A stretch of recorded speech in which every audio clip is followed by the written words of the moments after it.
Oh, man. Actually, scratch that. Irrational Alex is back, baby. Happy Monday, a winning weekend in the state of Wisconsin. And I am about to spew a bunch of BS for the next 10 minutes because I'm so pumped about some of the products I watched this weekend. Badgers win Saturday. They're bowl eligible for the 22nd straight year. Packers win in improbable fashion on Sunday over the LA Chargers at Lambeau Field. I'm really jacked up about all of this. I'm really looking forward to the conversation we'll have with Sojourn Shelton coming up in about 10 or so, 15 minutes, as we'll talk a ton of Badgers with him. But I have a million thoughts on the Green Bay Packers first as we roll on. It's Mr. Relevant. I'm Alex Strouf with you downtown Madison in the Everlight Solar Studios alongside, as always, my good friend and our producer, Hunter Vaughn, who does a kick-ass job with our show. Good to have Hunter back. Good to be back ahead of the holiday on Thursday. We still got to figure out what we're doing Friday. I think we have to do like a 10-minute, just quick, maybe even Thursday night after a few old fashions, like quick reaction to the Packer game as they play the Lions coming up on Thursday. So I've got a ton of thoughts on what went down yesterday for the Green Bay Packers. We'll chat with Sojourn Shelton in a couple of minutes on all things Badgers, who win Saturday in overtime at Camp Randall. I was there. I was mucking it up, Hunter. I didn't even think I told you this yet. I was with our buddy Brad Nortman. And there's apparently like the secret place in Camp Randall I never knew existed for former players only.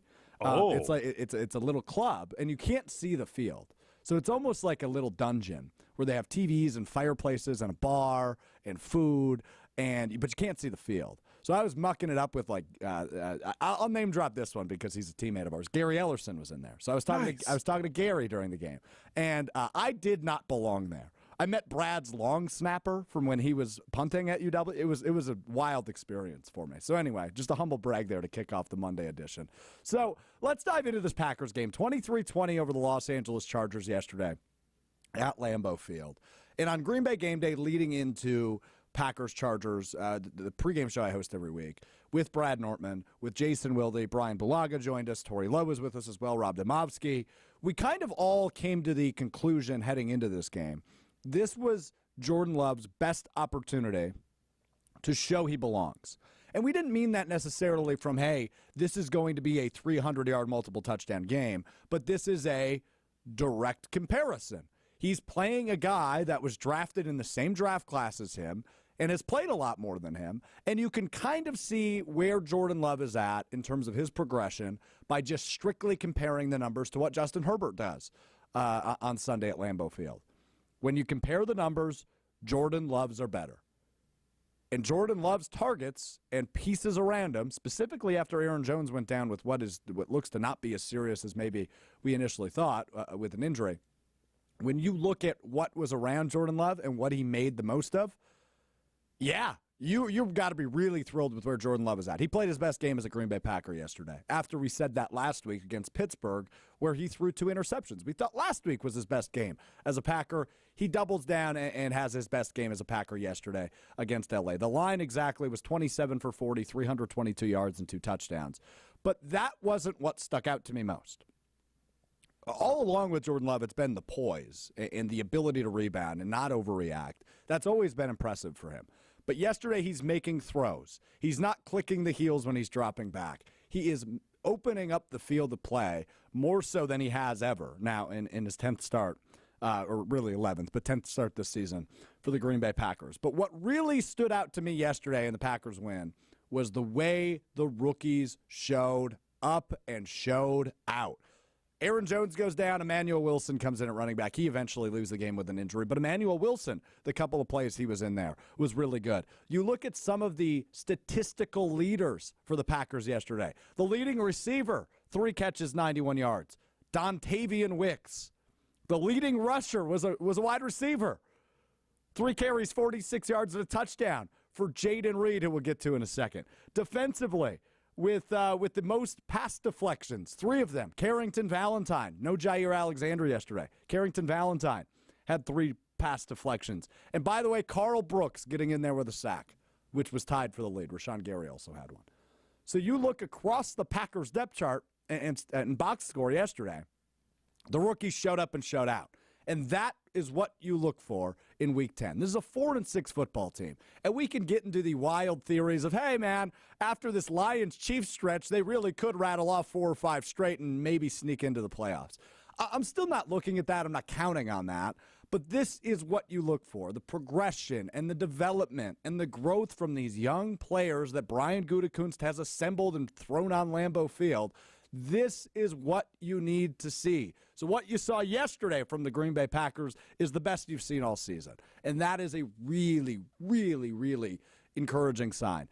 Speaking of encouraging signs, Jayden Reed is a guy I've gushed over since the Packers drafted him back in April. We saw what he did at Michigan State a year ago against the Wisconsin Badgers. He threw 4 and caught a touchdown in the last overtime game the Badgers played before Saturday against Michigan State last year. They lost that game because Jayden Reed was a dog. And I knew he was going to translate. I've continued to say since they drafted him, he's got a little Randall Cobb in him. He might be better than Randall Cobb, but he's got a little Randall Cobb in him. He's versatile, he's quick, he's strong, and he showed all of that on Sunday. He with the end around for a touchdown. He's returning punts. He's a strong receiver. He's developing quickly. Jayden Reed has now fallen into a special category of Packers players for me. And what I mean by that is every, year or two, there will be a Packer that I just gush over and adore. Jair Alexander is probably the most recent example of that.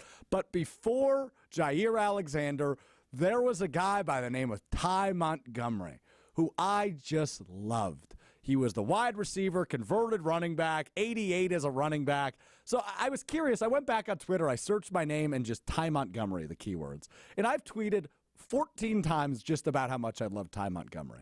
And then I went back and looked up my Twitter name and Jayden Reed, and I've tweeted now 4 times that I just love Jayden Reed. So Jayden Reed is in a very specific category of Packers player for me now, and I think he's going to be in that specific category for a long time.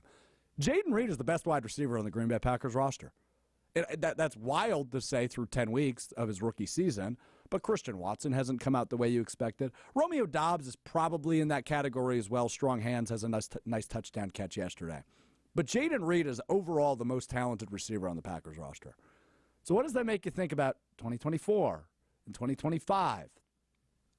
There are 4 really exciting receivers on this Packers roster right now. It's Christian Watson, Romeo Doubs, Dontavian Wicks, and Jayden Reed. And all 4 of those guys are either in their first or second year. So you've got another 2 years at minimum of all 4 of those guys on your roster. This is the plan. And yesterday is the first time against the Los Angeles Chargers where I'm understanding the plan of the youth movement, which I was critical of because I like winning. But now at 4-6 and seeing this come together specifically on the offensive side of the football, really exciting stuff. Shout out to Jayden Reed, forever in my heart. All right, quick thought on the Badgers, and then we'll get to Sojourn Shelton. I mean, look, this was probably an underwhelming year from what we anticipated from the Wisconsin Badgers in the first year under head coach Luke Fickell. He set the expectations high when he arrived in Madison. He said he wants to compete for national championships every year. Was expecting that in year 1 a stretch? Yes. But was expecting to beat teams like Washington State and Iowa a stretch? No. And I certainly didn't think beating teams like Northwestern and Indiana was a stretch. But this team, maybe not as good as we expected. But what you saw on Saturday was a really good example of just grinding it out. And that's what the Badgers did. They were down 14-0 in that game. But they really didn't waver. They come back, they tie the game, they bring it to overtime, they score touchdown. They have the touchdown drive in overtime, and they're solid defensively in overtime. They don't allow Nebraska to get near the end zone. So grinding it out happens in college football. And at 6-5 heading into the Axe game, as underwhelming as that is, winning 6 games is still an accomplishment. It is not easy to go to a bowl game 22 years straight, coming off of a 6-win season a year ago, and a coaching change. It's underwhelming from what we expected 3 months ago, yes, but a bowl game is still an accomplishment. 22 years straight, it's the longest streak in the Big Ten. It's the 3rd longest streak in all of NCAA Division I. It's an accomplishment. And while I might not get super excited about the Tax Slayer Bowl, it is an accomplishment, nonetheless, for the Wisconsin Badgers winning their 6th game. But now the attention turns to Saturday. Your biggest game of the year every year is Minnesota.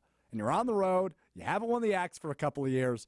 So that is why I love the opportunity to do the show, because we talk to so many former Badgers and guys that played in this rivalry and understand the gravity of where this team is at, and they're frustrated, right? 6-5 is underwhelming, but you still got a chance to go to Minneapolis next week and take that Axe back, and that's huge. So that's what we're going to do next. Sojourn Shelton, former cornerback, loved watching him play.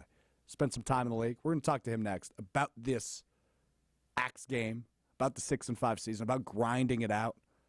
I'm pumped for this conversation. So we'll do that next with Sojourn Shelton. It's Mr. Irrelevant. I'm Alex Strouf. Big win for Bucky on Saturday. Excited to talk with Sojourn Shelton coming up next. But as always, our featured conversation on Mr. Irrelevant brought to you by my friends at Door County Distillery. Locally produced, handcrafted, and award-winning spirits made locally in beautiful Door County. I can't believe the holidays are already here, but whatever you're doing this week and into the next couple of weeks, make sure you're elevating your gathering, whether it's with family or friends or any of the in-betweens, with Door County Distillery. They've got great gin, great rum, award-winning whiskeys. They've got the cherry brandy for your cherry brandy old fashions. All of the above, amazing. Do it right. Do it with the best. That's Door County Distillery. Visit their website, doorcountydistillery.com, to find the retailer nearest you, as well as a huge list of unique cocktail recipes. That's doorcountydistillery.com. All right, let's talk Bucky with Sojourn Shelton.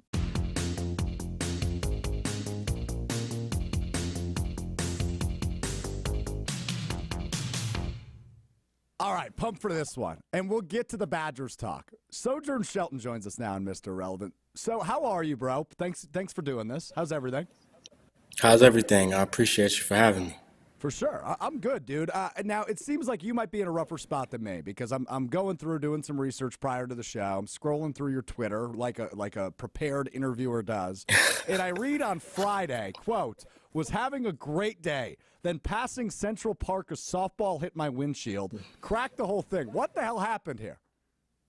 That's what I was wondering. Just driving home, getting ready to, go visit some family, and literally out of nowhere, a softball just hit my front windshield. When I tell you, cracked the whole thing, it's pretty bad. But, good news in the state of Florida.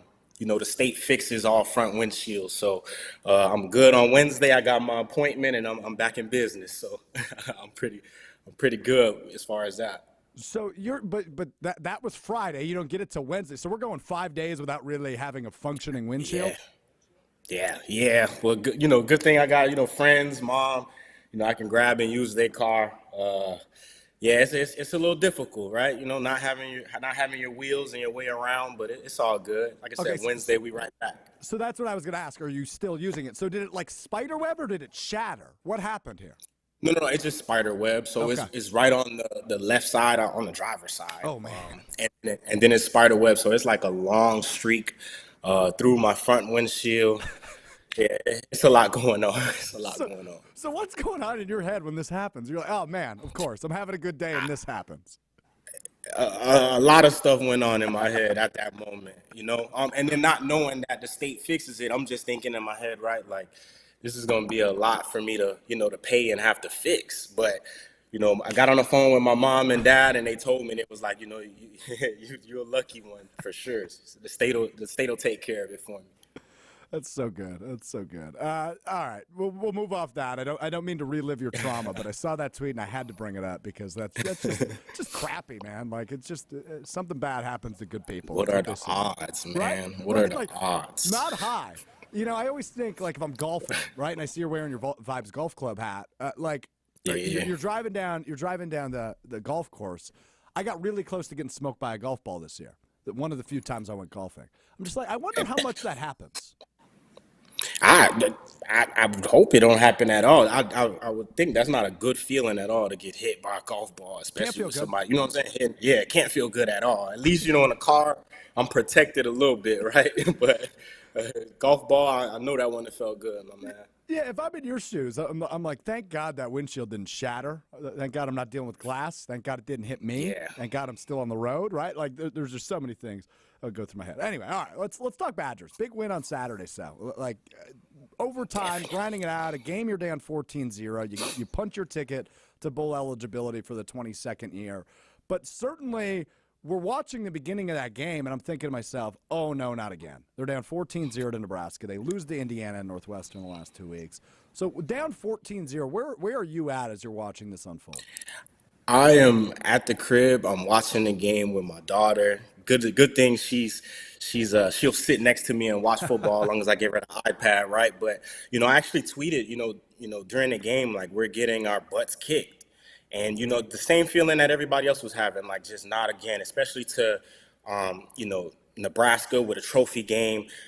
The bowl streak, that's huge, and that's what I'm really happy. And then also just being on senior night, for those guys, you always want to win on senior night, go out the right way. But that team definitely battled, man. I definitely could, with everything that's happened this year, I just got to give credit to, that senior group and that whole team for, battling, being down 14-0 and then coming back and winning that game in OT. That was huge. Yeah, it was. And you may have heard me talk about it before we jumped to you, but I understand that fans might be a little disappointed by this season because this was the biggest head coaching hire in all of college football last offseason. And to come out and go 5-5 and now 6-5, so you're either 7-5 or 6-6 at the end of the regular season, might be a little underwhelming, but you can't undersell how big it is to once again get back to that bowl. And to your point, win on senior night, win in the fashion you do. The vibes are just higher when you're winning football games. And to get that monkey off your back of, okay, now we have the bowl clinched. Now let's go to Minnesota, win the Axe back. I just imagine from a mindset perspective, that was a big win in many different categories. Yeah, I mean, it's a huge win. And like you said, the streak is so important, right? Like, you don't want to be that class and that group that, you know what I'm saying, that ends that streak. So, for them to go out there and like you said, the season to all of us has been honestly a disappointment in certain ways. Honestly, when you get a new coach, there's going to be growing pains. Guys got to learn a new system. So, you kind of expected some of this to happen. But, even myself just talking, like, I didn't think we were this far off. But the great thing is, we're bowl eligible. Let's win this Axe game and then get back to the drawing boards and get ready for next year. Yeah, you're right about that. How big of a rivalry is Minnesota? So, because I know it's the biggest one, but from your perspective, a guy that played in it many times, how big is this one for a group that, again, I'll use the term underwhelming, for a group that's 6-5 and maybe not exactly where they thought they would be at this point in the season? How big is this one on Saturday? It's huge, especially for the fact, like, it was brought to my attention that I think Minnesota only has 5 wins, right? So what better feeling to not only win the Axe back, send Minnesota home packing. And when I mean packing, no bowl game, right? Good luck on your final exams. Once you're done with that, go home and, enjoy your winter break until you come back in January. So, just for this group with so much at stake, like you said earlier, not having the Axe for 2 years, just to be able to get that back, for this group to, see that Axe trophy back in the case. It means everything, and it's extremely huge rivalry. I was, talking to James yesterday, and just telling him how, just being a kid from South Florida, I didn't really know how big that rivalry was until we got there. And, I could just recall my freshman year, having guys like JJ and Russ, come on the screen and, talk to us about how important this game is. And, just getting a chance to play in it. So it's a huge game, and we got to get it. Yeah. When you think back on that on that rivalry, what memories stick out to you from your playing days? Because I know everybody's got Minnesota stories. What pops off the page for you when it comes to that rivalry and your experience within it? So my freshman year, right, first time in the game, after we won the game, we went to chop the goalpost down, and, they would not let us. I'm like, we were like almost like about to get in a full out brawl. But Chris Borland, who at the time, was, is a Badger legend, probably one of the best players I've ever been on the field with. He goes over to this whiteboard and he grabs and he writes 12 straight. And he's like, so get on my shoulder. So he's walking me around the stadium. I have this whiteboard holding it up. And, people are talking crap to us. And, Coach Strickland, Ben Strickland, who was my, DB coach at the time, he was like, so you just don't know you put a target on your back. So, just from that point on, just playing Minnesota, those games were always tough, right? They were starting to get better. Yeah, it was just always a tough one. And then also my senior year, right? Like, playing them on senior night, like I said, it's always good to, win that last game at home and at the camp. And I was able to catch 2 interceptions that game. So that's kind of like my big senior and Minnesota moment. But just being in that game, at one point we were down 17-0, I want to think. And I just remember on being out there on a TV timeout and just saying, like, man, I don't want to go out like this. Like, we got to figure it out. And we was able to figure it out and win that game 31-17. Yeah, so I'm glad you bring up the 2 interception performance, but let's compare it to your freshman year. And obviously, you were one of the few guys in Wisconsin that played such an important pivotal role within your true freshman season, starting every game. So you go from Coach Strickland, who, by the way, he's done well for himself now, the head coach at De Pere High School in Green Bay area. Okay. He tells you, hey, you got a target on your back. And then 3 years later, here you go. So in your final regular season game, catching 2 picks for Minnesota. Like, it's just funny to compare and contrast the 3-year difference there, right? Yeah, and just like football puts you in so many situations that you just like, man, what in the world? Like, so just to be in those games. And then also it just seemed like every time we play in Minnesota, right? Like those guys always, they play us with a chip on their shoulder. It's a very chippy game. It just always seemed like, every 2 or 3 plays, guys are either, pushing each other around, talking noise. And then just knowing how many players is from, some guys from Wisconsin that go to Minnesota and some guys from Minnesota that go to Wisconsin, just being, sometimes not getting an offer from your home state. So it's a lot of animosity in this rivalry, and it's really fun to compete in. It's going to be cold. It's going to be freezing, man. Yeah, I can just think back to my freshman year playing in Minnesota. I want to say it was the coldest game in college football history, like -27 wind chill or something like that. Like, it's one of those games you got to put on your big boy pants. You just got to just put yourself in that mindset and get ready to roll. I love that you brought up the recruiting aspect because I was going to ask you about that because Chris Orr, one of our teammates here at ESPN Wisconsin, we talk about this all the time. He's a Texas guy, right? And he's made Wisconsin a home. He played ball here, obviously. And you're kind of a similar case, right? You just brought up not getting offered from your home state. You did, right? You had an offer from Florida State, but you still decided to come to Wisconsin. You had a really solid career here, and obviously we're in the league for a couple of years following your career here. Why Wisconsin, and why are you such a proud Badger? What about the University of Wisconsin-Madison makes it so special to you as an out-of-state guy, but you still bleed red? I know everybody technically bleeds red, but bleeding cardinal and white. Why is that so important to you? Just the foundation, man. Just, one of the big things that stuck out to me when I came there from my official visit, and, I just remember telling my father while I was there, like, this is home, is, just being from Florida, like, the people there are so nice. The atmosphere is truly a college town. It's a great city. And then just it worked out so perfect for me to come there and be able to contribute, but then also just that grind with the guys. Like, those are really, like, a lot of those teammates that I'm still in contact with, but even if we're not in contact with, I just feel like we're always tied because, just everything, all the work that we put in, like, people don't understand how much work is put in the back scenes when it comes to, like, winter workouts, summer workouts. Like, it's a lot of crazy stuff that go on, and you push yourself to these limits with these group of guys that they truly become family. So, just being able to go back and still feel that same love. We actually went back a couple weeks ago, and it gave me that feeling of like, this is truly my second home. So I love Wisconsin, man. Anytime I can get a chance to go back, I will. And like I said, just the work and everything that, as a team we was able to do those 4 years I was there, is forever, with past teams and even the current guys now. Like, I just feel like we're all a big family. Yeah, and what I love about your path and obviously the perspective you can provide to this year's team is you did go through a coaching change, right? You played 2 years under Gary Anderson. You played 2 years under Paul Chryst. You also went through a defensive coordinator change when Dave Aranda left. Yeah. How hard is it to make that adjustment and still be a team that competes? Obviously, you guys did under the first season under Paul Chryst, 10-3, 6-2 in the Big Ten. You guys were still really good despite a coaching change. How difficult is it to maneuver and kind of, I guess, get your way through a coaching change? Because this team is going through it, 6-5 now, but they're bowl eligible. They're able to punch their ticket, but maybe it's not what everybody expected. It was difficult, and you say like 10-3, that year with Paul Chryst, and I'm just thinking of the games we lost. We lost to Bama. I know we lost to Northwestern, in that year, and those type of games.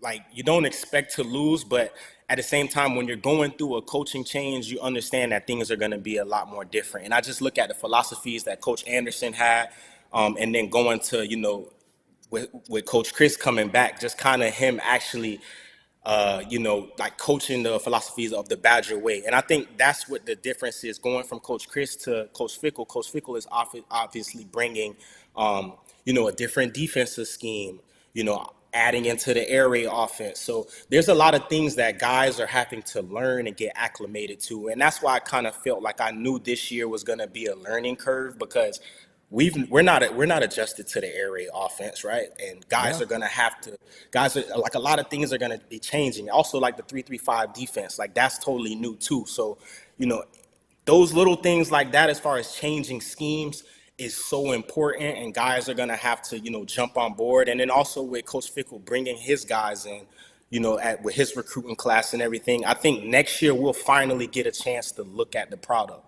But I just think we all had such a big expectation, like you said previously, like even Coach Fickle kind of put that out there, that Mm-hmm. he had a big expectation as well. So, I just think with everything, like hearing the air raid offense and us this year not really seeing that it panned out kind of how we would expect it to, I just think it just kind of put a lot of pressure and a target on us, even from the fan base. But, we definitely got the players. We're definitely recruiting the guys with, this recruiting class coming in. So, I think next year will be a real easier and a better way to kind of just gauge and judge everything that's going on inside the program. Dude, that's so good. You should get on the recruiting trail. Fickle should give you a phone call, put you on the I recruiting told trail.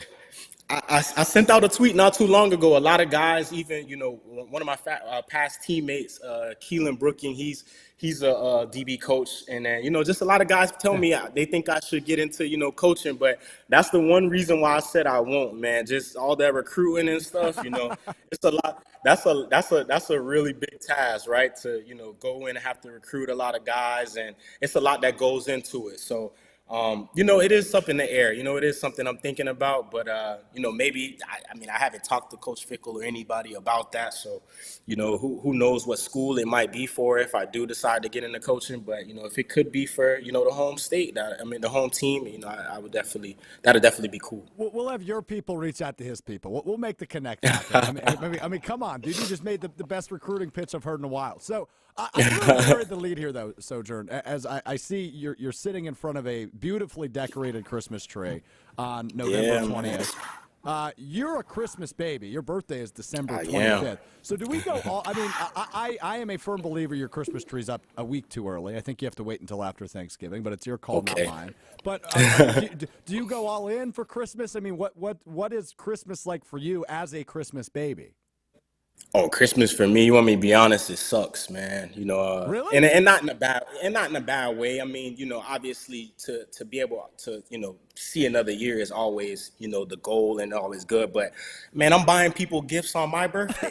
Like, you get what I'm saying? Like, everybody else is like, if you miss my birthday or whatever the case is, like, you got people that hold grudges.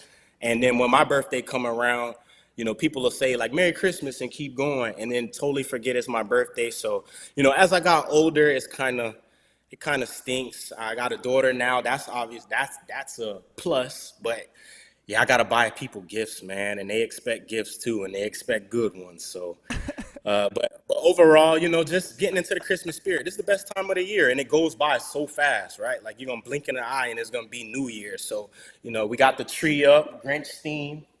And I think it's pretty cool. I mean, it is a cool tree. I'll give you that. But I will say my situation a little bit better than yours. My birthday falls right between Thanksgiving and Christmas. December 7th is my birthday. Oh, see, good. Yeah. So I get a nice couple weeks of separation. Like every other week, I get to celebrate something with my family and my friends. So yeah, it works out for me. But I actually didn't expect that answer. I thought you'd be like, yeah, it rocks. But I will say I'm a guy that likes attention. So, yeah, I like to be the center of attention, and I feel like you just can't be that on Christmas. So I actually feel for you here.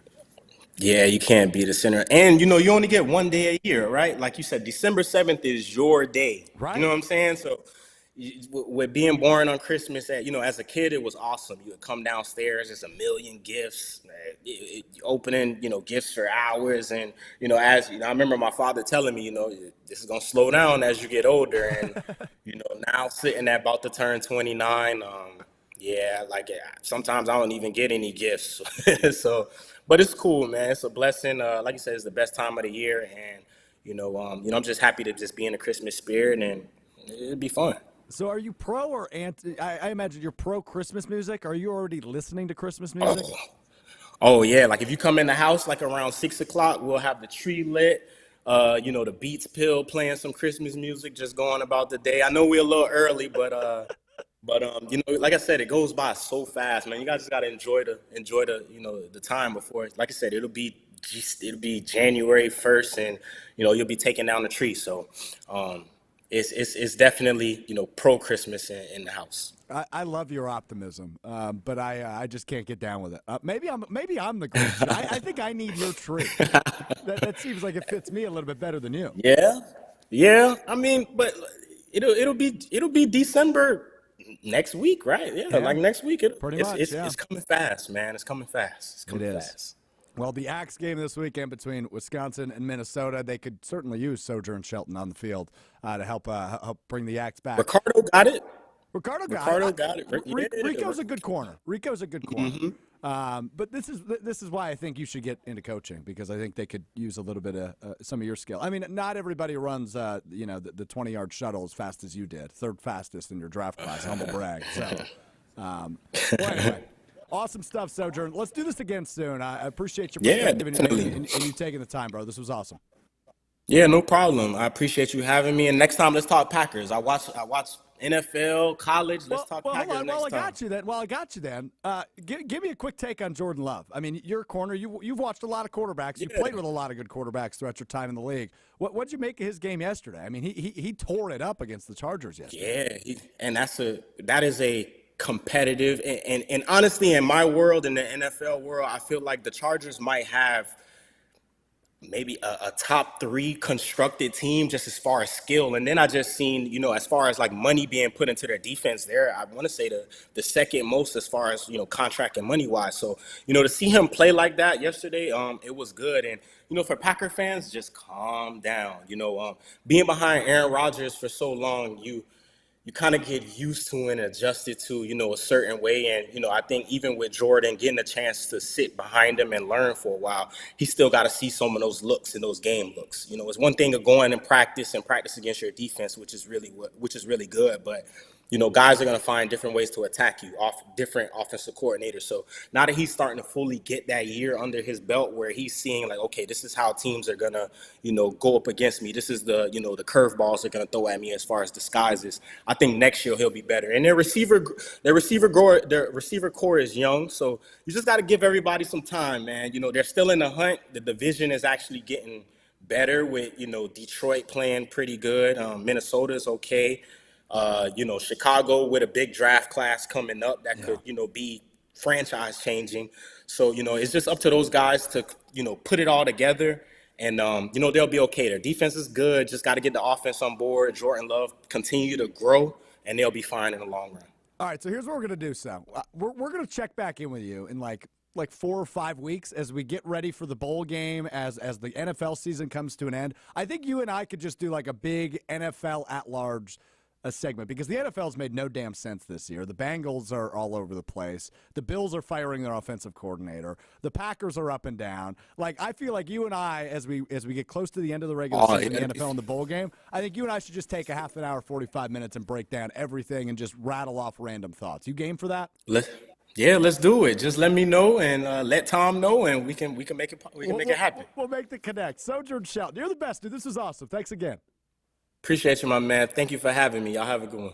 Absolutely. We'll talk to Sojourn Shelton in a couple of weeks. I love that idea I just came up with on the spot. He was awesome. Really enjoyed that conversation. We'll take one final break. When we come back, it's what Strouf learned. What I learned is this might be the best day for sports on the calendar year. I'll explain more next. It's Mr. Irrelevant. I'm Alex Strouf. Quick turnaround this week as Green Bay back in action Thursday morning against Detroit. It's a Thanksgiving Turkey Day matchup between the Packers and the Lions. Hopefully this one goes a little bit better than their last Thursday night showdown. Join me and Colin Russo for Green Bay Game Day on 620 WTMJ, 94.5 ESPN Milwaukee, and 100.5 ESPN Madison for Green Bay Game Day. We're live with you 3 hours before kickoff, 8:30 a.m. to 11:30 a.m. Central Time. Live from our parents' basements as we'll be celebrating the holiday, but also getting you ready for Green Bay, Detroit. Jason Wilde will join us, as well as Rob Demovsky from ESPN, leading you up to kickoff. Thanksgiving morning, it's Packers-Lions, and it's Green Bay Game Day, getting you ready for the game on ESPN Wisconsin and WTMJ. Don't miss it.